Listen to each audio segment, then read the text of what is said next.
কোনো স্যার যদি তোমার ফ্যামিলির সামনে তোমার সাথে এই ব্যবহারটা করে তোমার কেমন লাগবে? আগে তোমরা ভিডিওটা দেখো।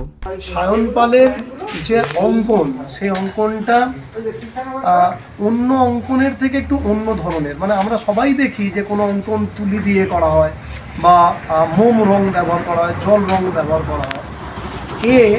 ছবিটা করলো পুরোটা প্রথমে কার্বন কালার করে, তারপর চারকোল দিয়ে, তারপর সেটাকে কি ব্যবহার করেছে না ইরেজার দিয়ে মুছে মুছে ছবিটা তৈরি করেছে। আমি একটু পরে ছবিটা আমাদের এখানে টাঙাবো।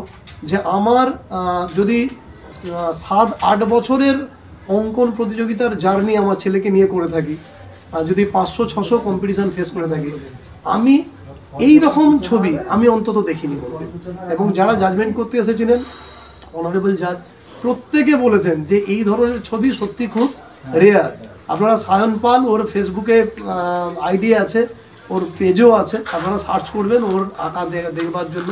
অসাধারণ আঁকা, অথচ ছেলেটা কারো কাছে আঁকা শেখে না, যেটা হচ্ছে সবচেয়ে বড় বিষয়।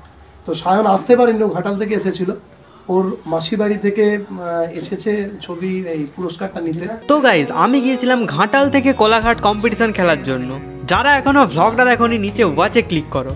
একটা আর্টিস্টের কাছে পুরস্কার পাওয়ার থেকেও বড় বিষয় হচ্ছে এইরকম কমপ্লিমেন্ট পাওয়া। আমি এখানে যেতে পারিনি, আমার হয়ে আমার বোন প্রাইজ নিয়েছিল। এই ভিডিওটা সারা জীবন আমার কাছের মোমেন্ট হিসেবে থেকে যাবে। Thank you so much sir.